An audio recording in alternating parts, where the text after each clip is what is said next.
I don't know how to quit a job working for a family friend without damaging the relationship. I'm in a challenging situation after a series of job transitions this year. I initially moved to my dream city for a job that unfortunately ended due to layoffs after going public. Afterwards, I worked in a difficult environment at a chocolate shop, followed by a more enjoyable stint at a sushi restaurant. However, I wanted to move away from food service and towards building a career. An opportunity arose when a longtime family friend, L, offered me a position at her new entrepreneurial venture, S. The project is a flower farm that intends to educate teenagers about business through the process of growing and selling bouquets. I was hired as a project coordinator for events and scheduling. However, 3 months into this job, I'm the only employee and there are no teenagers in the program yet. I've been doing farming work, which is outside my job description and expertise.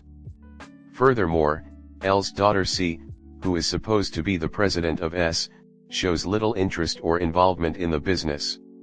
This has led to me handling a majority of the tasks, from farming to selling bouquets, managing emails, event creation, and social media, among other responsibilities. Compounding frustrations include a long commute involving a train ride and a bicycle ride, and a lack of appreciation or support from L, particularly L's recent wedding incident, where she mistreated my mother, has caused me to question my relationship with her. At L's wedding, my mom, a professional hairstylist, was asked to supervise the hairstyling. However, L had my mom do various odd jobs the entire trip, including a 5-hour piano pickup. It's a long story, and revealed last minute that she had no hairstylist. My mom ended up styling the entire wedding party's hair, causing her significant stress. L's harsh treatment of my mom, including barking orders that I wouldn't even expect of her for an employee let alone a childhood friend, resulted in us missing parts of the ceremony and reception. L hasn't thanked or spoken to my mom since the wedding, causing disappointment and, on my end, anger. Despite taking a pay cut for this job with the expectation of career growth, it has become more of a financial burden than anything else. I'm considering switching jobs again, this time to another chocolate shop which promises better pay, a city location, and more free time. Concurrently, I'm also thinking of going back to school to finish my degree in forensic psychology. The situation at S has caused a resurfacing of intense feelings of depression. I'm worried about the potential repercussions of leaving S, including damaging my relationship with L and disappointing my parents. My father is already weary of my job changes, and while my mother sympathizes with my struggles at S, she advises me not to let the wedding incident affect my career decisions. Overall, I'm feeling lost, miserable, and unsure of my next steps. I'm seeking advice on how to navigate this complicated situation. Comment. You shouldn't let your professional life interfere with your personal one, especially if it's your parents' personal one. Your mother is right about that. The flip side of the coin is that people you know can't hold anything against your professional choices, just because they know you outside of work and can have a connection with you. This is why many people advise to never work with family or friends. The road is never straight and many people can't sever that from their personal life, they take it home. To the problem at hand. You aren't getting what they promised in the job description. You're getting way better opportunities /pay /circumstances yada yada yada somewhere else. You'd be a fool to not take the new job. Especially if it allows you to study again, which can influence your life in the next 30 years. Forget the wedding. That's your mom's relationship with L to sort out. They are both adults. If she treated your mom badly on that episode, although it would make you lose respect for her, why didn't your mom draw boundaries at the time? You do not stay in a job to maintain a friendship, yours or you family's. So, thank you for the opportunity. I realize this is not quite what we discussed the role would entail, and I'm confident you'd agree with that. And although the project may change in the future, I don't see that happening within a time frame I'd be comfortable with. The current role and I are not a fit for each other. I'm therefore handing in my notice. Decide your next step. Apply and get next step, job, education, etc. Submit resignation. I am going to try this new opportunity. I appreciated this opportunity and it's been a great experience. On to next venture. Next story 2. Me set a boundary and she called me abusive. Me and my friend have been extremely close / best friends for 6 years. She has a beautiful, wonderful 4-year-old daughter who loves me and I love her. Me and my friend both love each other, it's been known for years, but due to different circumstances we had to hold off on advancing things, though we both want to make a relationship work. The time is finally right to do so. We live in different states and talked recently about me moving to be near her to make it work. Here's the problem. Within the last few months, I have been suspicious of her constantly bringing this male coworker up often, who is married with 2 young kids of his own.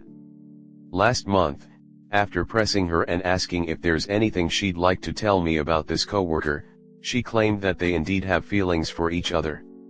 She told me he revealed them to her first, and to my absolute shock, she told him she feels the same. Keep in mind this guy is married. After previously lying about this friendship with this guy, she came clean and told me they have gone to a small concert or 2 with each other where he put his arm around her at one of the shows. He even asked her to go before his own wife. He picked her up and drove an hour to the show and an hour back to drop her off. She says he never came inside. They have gone to dinner. He has been over to her place to help move furniture around, and do minor landscaping duties like weed whacking. I surprised her and drove to her on Valentine's Day only to find a box of chocolate for him on her counter that said to him, "Love, her." He texts her outside of work and they chat. His own wife got suspicious one day and asked if there was anything she should know. He said no. I am so uncomfortable with this situation. I told her I do not feel comfortable moving down there as long as the situation is continuing. I have never been good at setting boundaries, but after speaking with my therapist she insisted I start now. I talked with her about how uncomfortable I am and I mentioned breaking non-work related contact with him, texting outside of the office.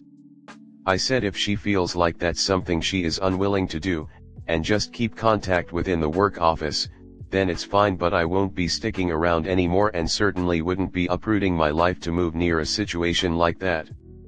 Especially because there are admitted feelings on both ends and that she even told me they have said they love each other. If there was no shoddiness or feelings or admitted attraction, I wouldn't have an issue because I'd be trusting of her. She said she had to sleep on it, which I thought was crazy. I'm lost. Heartbroken. Floored. Pissed off. Confused. I talked with my therapist that I didn't want to be controlling at all, but set a boundary. This is all because they have romantic feelings for each other and that's why I set the boundary. I don't know how to respond to her. Should I move on from her due to the unwillingness to meet my boundary?